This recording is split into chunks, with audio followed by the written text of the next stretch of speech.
Good morning, everybody. Welcome to Thursday, June. Let's see, was this June 6th, I believe, as we get close to the end of this first week of June. Had a pretty good day yesterday. But again, we've seen a lot of volatility out there within the marketplace. And I don't think that's going to change until we get the trade tariffs all situated out. We come to some kind of agreement with China. But again, before I get on the phone with Dave, I do want to remind you all of our free report on understanding market corrections. All you have to do is text the word market to 863-285-3815 to get your free copy of our report on understanding market corrections. So I hope you'll take advantage of that. Dave will be with us in just a moment. 105.7 Light FM. Taylor Swift there. Morning, Dave here. We're at 8:39. Let's check in and see how your money's doing this morning. If it's in bonds, you're probably not a happy camper. Beyond that, well, things didn't look too bad yesterday. Let's go downtown to the offices of Statler Financial Services. Phillip Statler is there in the flesh, and so am I. So all's together and accounted for. Phillip, good morning. How are you? Hey, good morning, Dave. Doing well, man. It's yesterday was a great day, and we do have some green ink this morning too. Yeah, you and Scotty kind of talked things up. 207 points up on the Dow, 48 points up on the NASDAQ, S&P up by almost 23. I mean, we were 0.8% up on the two major indexes. That really kind of flies in the face of the crummy luck we were having earlier. We must have had a rumor out we were talking to Mexico, huh? Well, we've had some good things there, but the NASDAQ is still negative for the last 12 months. Yep, it's still in correction territory handily. And the Dow, I haven't checked. When we were at the bottom, we were just a couple of tenths of a percent away from being officially in correction territory there as well. So heaven knows we aren't out of the woods yet by any measure.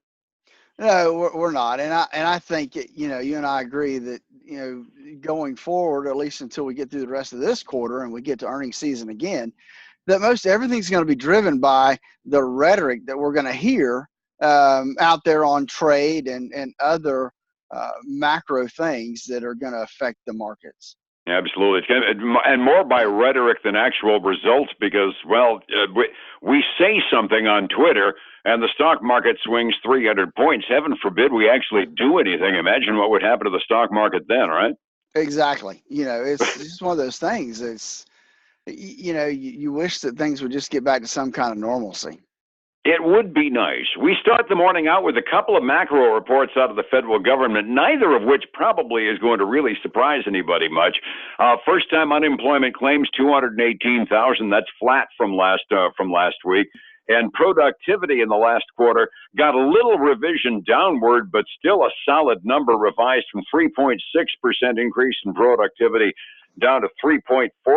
I don't see anything in either of those two numbers that are going to make anything move on Wall Street. Do you? No, I don't. I don't see much there. And I think maybe that's why we're seeing a tick up right now, because we're not hearing really there's no saber rattling going on right now on the trade issues. I mean, they're out there. There's little headlines here or there to pick up, but nothing really that's driving the markets. Yeah, we basically can be grateful that the president isn't tweeting since he's over in Europe for a solemn occasion for D-Day today. Anything he said would probably be taken in the ultimate negative tone no matter what happens. The thing that's really driving things that I look at, makes my eyes cross, the bond rates are 2- and 5-year bond yields from the federal government down to 1.8%. I was flippantly saying at this point in time, if inflation is at 2%, the government ought to just finance all of next year on 2-year bonds and just take the 10% savings. Because if inflation's up by 2% and the bond rate is at 1.8%, we're better living on credit cards, aren't we? Yeah, that may be the case. It's backward logic, but my Lord, we haven't seen 1.8% bond yields in eons, have we? No, it's been a little while. It's been a little while for sure. But we continue to see interest rates being an issue. I mean, that's one of the things I think that helped us yesterday was that a lot of the talking heads at the Fed were saying, hey, look, we're going to readdress and look at interest rates again, and there's a good chance that we could lower them. We're seeing over the ECB today they came in and said, we're going to hold our interest rates the same. We probably won't take any action until first part of 2020 before we start to do anything with interest rates. And you got to keep in mind, the European community has been in a stimulative fashion for a long time. Europeans' bond rates are actually in negative territory as far as Germany's concerned. So they're about as heavy stimulus as you can get. Yeah, that's true. And I'm not so sure how much is really helping them right now. Nah, yeah, it doesn't sound like it. You got a couple of reports from the companies we're actually trading. Do you have any good news for this morning on that front? We do have some good news this morning, Dave. We've got Smuckers, the good old jelly makers. They came in and they beat by 13 cents a share. Revenue, though, fell and was a little less than what was forecasted. They say it's because of the strong dollar, and lower prices on their coffee and peanut butter brands has hurt them on that area. But they still gave better than expected full year earnings forecast. And so they're trading up a little bit, about 0.5% this morning. And they're getting up pretty close to their 52-week high, too. If the report from Smuckers, it's got to be good, right? Yeah, exactly. That's what they say, right?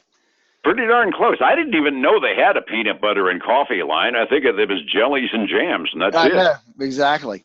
Then we had Signet Jewelers come out, and they came in 8 cents a share for the quarter, which was really a lot better than expected because they were expected to have a 23-cent a share loss. So yeah, that was a good thing there. Revenue beat forecast. However, their same store sales number declined by about 0.5% more than expected, and so but they're they are up about 1.75% this morning. Not bad, but they're down towards the low end of their 52-week spectrum too. Now, so a little recovery is in order there anyway, right? Yeah, exactly. So here's my big loser for the day. Michaels. Arts and craftsy people love Michaels. My wife's favorite yarn store. Don't put them out of business. Exactly. Nobody wants them to go out of business that likes the craft stuff. So, but they came in for their earnings per share. They came in as expected at 31 cents a share. Revenue was a little bit below the forecast. Now, the company said they're not satisfied and they're taking some steps to improve their performance. They've had some improvement this morning. I mean, they were at, they're down 13.25% right now. They were down like 20-something% earlier, and they've had some recovery there. But even at that, they're going to open at a new 52-week low right now at $8.10 at the rate they're going. Now, what you described didn't sound like that bad a report. Something's making the investors run like heck from there, aren't they? Well, yeah, I think so. I think that they're just I think just like the company, the investors may not be happy with those results. Was expecting more. But okay. The last one I have, well, I got two, I guess. I got Stitch Fix. You know what that is?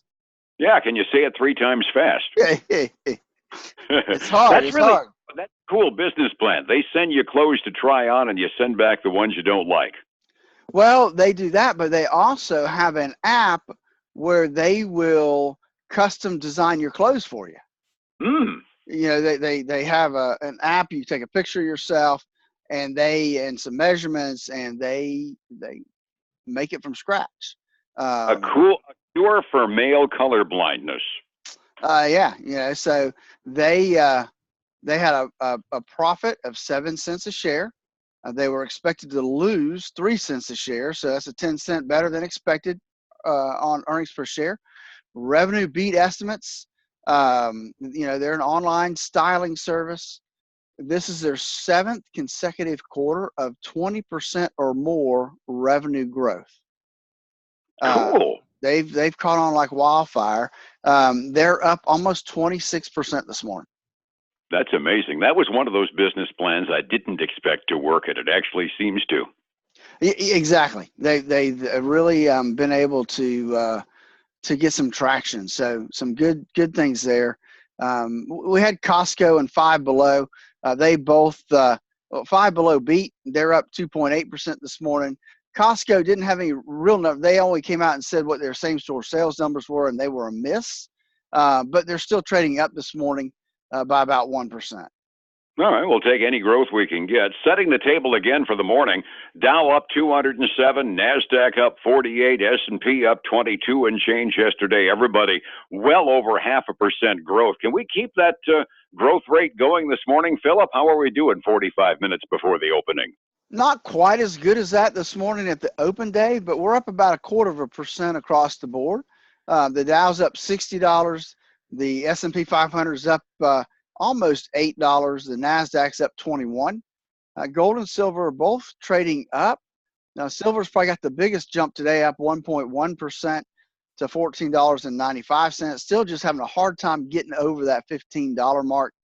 And we've got crude oil up this morning, almost 1% from where it closed yesterday at $52.15 a barrel. Kind of looks like we're starting to establish a new lower trading range for crude oil. It's a little more comfortable to those of us at the gas pumps, too. Well, and I think that's probably so until something blows up in Iran. Yeah, you're almost as cynical as I am on stuff like that, Phillip. Over markets, the Asian Rim was mixed. Europe was up generally. President must have bought something when he was over in England. The British markets are up by over 0.5% this morning, and that's a surprise. Phillip, somebody needs advice as far as how to stabilize things and maybe get a report for an unstable marketplace with just a cell phone tick. How do I find you on the phone? Hey, I'm glad you asked, Dave. That's easy to do. All folks have to do to get a report on understanding market corrections is text the word market to 863-285-3815. And we'll get that report right to you.